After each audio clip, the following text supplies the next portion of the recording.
Hello दोस्तों, तो कल हल्दी का प्रोग्राम हो गया। आज है शादी का प्रोग्राम। उसके लिए मैं हो गई। फिर मैंने सबसे पहले झाड़ू लगा दिया, पूरे घर को अच्छे से मैंने साफ कर लिया क्योंकि घर बहुत गंदा हो चुका था। सुबह के 4 बजे फिर मैंने झाड़ू लगा लिया। और बाहर का व्यू देख सकते हो आप लोग, कितना अच्छा दिख रहा है। सुबह के 4 ही बजे। तो उसके बाद में फिर मैं चली गई नहाने के लिए और नहा के रेडी हो गई। मेरा मेकअप हो चुका था, सिर्फ मेरी हेयर स्टाइल बाकी थी, फिर वो भी मैंने पटापट कर ली। और फिर मैं और मेरी बहना निकल गए बस की तरफ, जहाँ पे बस लगी थी। और जो बस में हमको शादी के लिए जाना था, ये भी मेरी बहन है बड़ी वाली, और ये मेरी छोटी बहन है। फिर हम दोनों बस में बैठ गए और थोड़ा सा वीडियो वगैरह ले लिया। बाहर देख सकते हो बस हमारी छूट चुकी थी दुल्हन को लेके आने के लिए। दुल्हन लेके ही आएंगे हम, खाली हाथ नहीं जाएंगे। और फिर पहुंच गए हम फिर नागपुर में पहुंचने के बाद सबसे पहले बुद्धवार में जाके पूजा वगैरह कर ली। और फिर दूल्हे को चढ़ा दिया घोड़े पे, और दूल्हा भी बैठ चुका था घोड़े पे।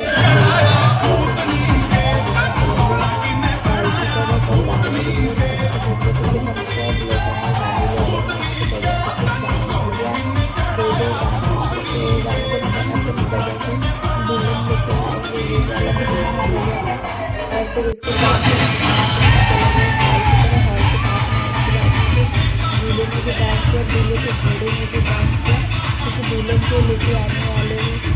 और फिर पहुंच गए फिर हॉल में पहुंचने के बाद में फिर कुछ देर ही बात हुई। फिर उसके बाद में दुल्हन की एंट्री भी बहुत रॉयल तरीके से हो गई, मस्त। और फिर उसके बाद में फिर पटापट लगा दी इन लोगों की शादी, क्योंकि हमें भी घर जाना था। शादी लगने के बाद में मस्त डांस किया दूल्हा दुल्हन ने, और सबको जय भीम कर लिया दोनों ने। और फिर सबका शुक्रिया अदा कर लिया कि हम दोनों मिलाने के लिए, क्योंकि फिर उसके बाद में देखो ये हमारी एड़े चाले है, ये भी सब मेरी बहना ही है जो कि मेरे से बड़ी है, मेरी बुआ की लड़कियां हैं। और फिर हम ये सब लोगों ने थोड़ा सा वीडियो ले लिया ब्लॉग के लिए। ये भी बहुत ज़्यादा खुश थी। और फिर हम सब लोगों ने खाना खा लिया। और फिर उसके बाद में फिर निकल गई मैं थोड़ा सा रेस्ट करने के लिए। मैं और मेरी बहनों ने फिर बना लिया थोड़ा सा वीडियो ब्लॉग के लिए। और फिर उसके बाद में विदाई की एंट्री हो गई। सॉरी, विदाई की एंट्री नहीं हुई, विदाई की तैयारी चालू हो गई। शाम के 7 साढ़े 7 बज चुके थे। फिर दुल्हन रो रही थी और मेरा भाई उसको दिलासा दे रहा कि रो मत, तेरे को सिर्फ घर पे लेके जा रहा हूँ मैं। और फिर उसके बाद में उसका प्रोग्राम